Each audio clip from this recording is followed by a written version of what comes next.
चलो आज आपको एक कहानी सुनाता हूँ। एक वर्ल्ड नाम का गांव था जहाँ पे 195 लोग रहते थे और उन्हीं में से थे दो दोस्त, यूएसए और वेनेजुला। वेनेजुला के पास एक घोड़ा था जो यूएसए को बेहद पसंद था। मतलब सिर्फ यूएसए को ही नहीं, पूरे गांव को बहुत ज़्यादा पसंद था। वो दोनों उस घोड़े पे बैठकर घूमते और खूब मज़े करते। लेकिन कुछ हफ्तों बाद वेनेजुला ने वो घोड़ा अपने भाई को दे दिया और यहीं से ये मामला बहुत पेचीदा हो गया। जब एक दिन यूएसए उस घोड़े के साथ खेलने आया तो वेनेजुला के भाई ने साफ मना कर दिया और कहा कि ये घोड़ा सिर्फ हमारा है और इससे सिर्फ हम ही खेल सकते हैं। यूएसए को ये सुन के काफ़ी गुस्सा आया। और फन फैक्ट की बात तो ये है कि पूरे गांव में सबसे ज़्यादा ताकतवर यूएसए ही था। यूएसए ने जब ये बात सुनी तो उसने सीधे ये कहा कि अब तो ये घोड़ा मेरा होकर ही रहेगा। उसने अपनी ताकत का यूज़ करके वेनेजुला के ऊपर झूठे झूठे इल्ज़ाम लगाए कि ये घोड़ा वेनेजुला का नहीं, यूएसए का ही है। और कुछ ही हफ्तों में यूएसए ने वो घोड़ा हथिया ही लिया। रुको, शायद कहानी कुछ ज़्यादा ही लंबी हो गई और अब आप लोग सोच रहे होंगे कि आखिर ये कैसी बकवास सी कहानी है। इसमें तो साफ पता लग रहा है कि एक ताकत दूसरे लोगों को झुकाने की कोशिश कर रही है।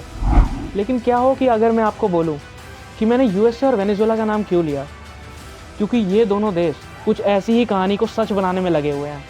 तो आइए जानते हैं कि आखिर यूएसए और वेनेजुला, इनके बीच में आखिर चल क्या रहा है और इसके पीछे क्या रीज़न्स हैं। आइए जानते हैं कि आखिर ये दोनों देश हैं कौन। सबसे पहले हम बात करते हैं वेनेजुला की।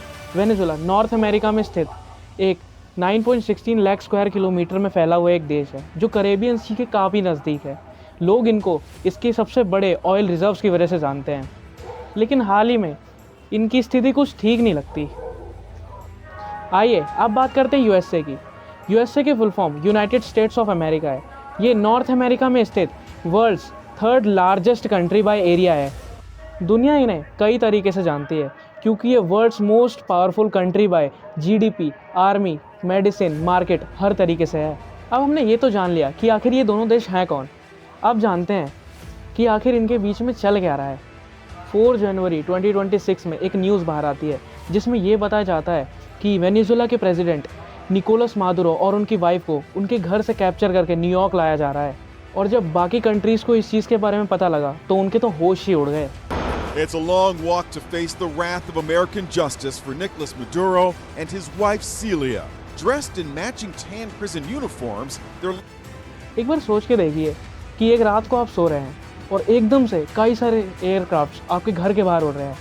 कई जगह पे एक्सप्लोजन हो रहा है, चारों तरफ धुआं ही धुआं हो गया और फिर एकदम से कई सारे मिलिट्री ऑफिसर्स आप पे अटैक कर दें और आपको और आपकी वाइफ को किसी दूसरे देश में ले जाएं, तो कैसा लगेगा।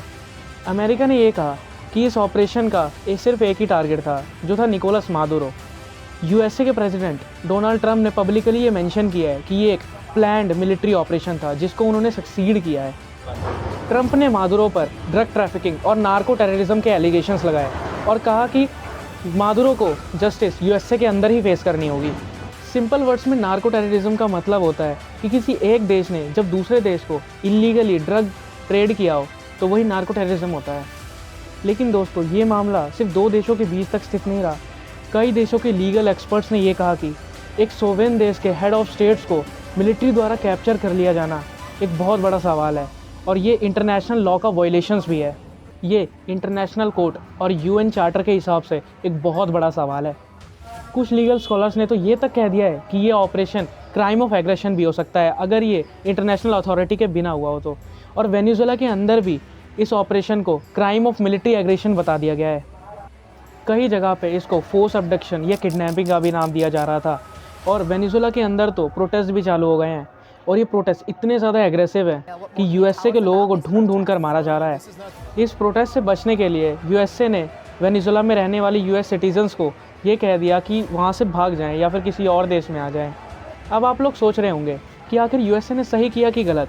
क्या नार्को टेररिज्म और ड्रग ट्रैफिकिंग ही इसका असली रीज़न है या फिर बात कुछ और ही है। ड्रग ट्रैफिकिंग को इस मिलिट्री ऑपरेशन का मेन रीज़न कहना थोड़ा सा वीक लगता है क्योंकि काफ़ी लीडर्स पे ऐसे एलिगेशंस पहले से ही लगे हुए हैं और कोई सुपर पावर इसके लिए ये वॉर लेवल का ऑपरेशन तो नहीं करेगी। अगर बात सिर्फ क्राइम की ही है तो इसके लिए इंटरपोल या फिर इंटरनेशनल वारंट यूज़ होता, लेकिन यहाँ तो सीधे मिलिट्री यूज़ हुई है जो साफ दिखाता है कि ये जियोपॉलिटिक्स और पावर का खेल है। देखो, वेनेजुला के पास है world's largest oil reserve around 303 million barrel, Saudi Arabia और ईरान से भी ज़्यादा। ये रिजर्व्स इतने हैं कि किसी भी कंट्री को एनर्जी मार्केट का बादशाह बना सकती हैं। अब ऐसा नहीं है कि यूएसए के पास ऑयल नहीं है और वो इसे हथियाना चाहते हैं। उनके पास ऑयल रिजर्व्स तो नहीं, लेकिन उनके पास सबसे बड़ी चीज़ है कि उनका country world's largest oil producing country है। वेनेजुला सिर्फ 1 million barrel per day oil produce करता है, लेकिन USA 20 million barrel per day oil produce करता है। तो फिर ऐसा क्यों है कि यूएसए के पास कम ऑयल रिजर्व्स हैं? क्योंकि ऑयल रिजर्व्स का मतलब ये होता है कि आपकी कंट्री अपकमिंग फ्यूचर में और कितना ऑयल प्रोड्यूस कर सकती है, और यूएसए सेल ऑयल प्रोड्यूस करती है। ये ऑयल बहुत जल्दी ख़त्म होता है, और वेनेजुला जो ऑयल प्रोड्यूस करते हैं वो बहुत ज़्यादा कम मात्रा में निकलता है, लेकिन उसकी कॉस्ट और टेक्नोलॉजी उनके पास है ही नहीं। इसी वजह से उनके पास ऑयल रिजर्व्स तो हैं, लेकिन उनको निकालने के लिए कॉस्ट नहीं है।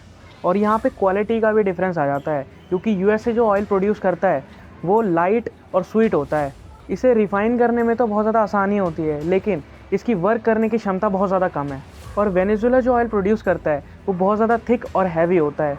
इससे बहुत सारी अलग अलग चीज़ें भी बन सकती हैं और इसकी वर्क एफिशिएंसी भी बहुत ज़्यादा होती है। इसी कारण से लोग यूएसए के पास ना जाके वेनेजुला के पास जाते हैं ऑयल ख़रीदने। 1914 में वेनेजुला के अंदर ऑयल का कमर्शियल प्रोडक्शन शुरू हुआ, और 1920 तक यूएस की काफ़ी कंपनीज़ ने कंसेशन लेके वहाँ पे ऑयल प्रोडक्शन करना शुरू कर दिया था। यूएस कंपनीज़ ने वहाँ पे ऑयल फील्ड्स खोली और तेल निकालना शुरू किया।